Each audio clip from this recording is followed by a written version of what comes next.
Horses get wounds all the time. So these are 3 first aid steps that every horse owner should know. Clot, clean, and cover. So clotting, if you see bright red blood spurting out, this means your horse is nicked an artery. If it's dark red blood, this is blood from a vein or other blood vessel. We have to control the bleed first. If you have sterile bandages, use those to apply pressure. If it's an arterial bleed, use as much pressure as you physically can until the bleeding stops. If it soaks through the bandage, just apply some more.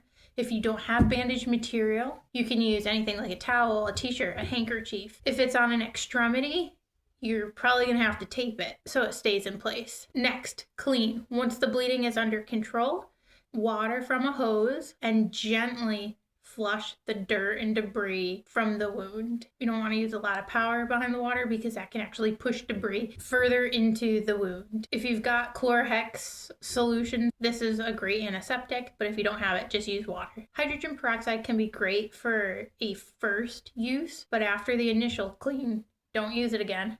It's going to damage the cells and cause more harm than good. Once the wound is cleaned, a lot of times you'll find it's actually a lot smaller than you initially thought. Take some clippers and do your best to clip the area around the wound so that air can get to the wound and it can heal and dry and won't become contaminated from microbes attaching to the hair. You can use a hydrogel, which is a gel to keep the wound nice and moist to promote healing. You can use Dermagel, Vetricin. You don't have to use gel at all. A lot of times it's not necessary.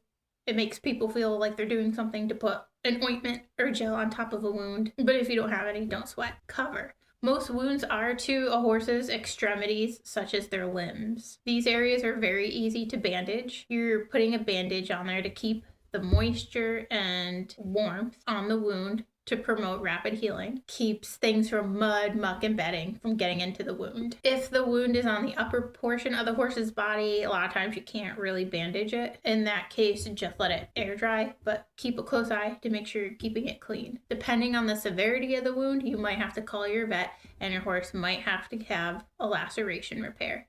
I hope this helps.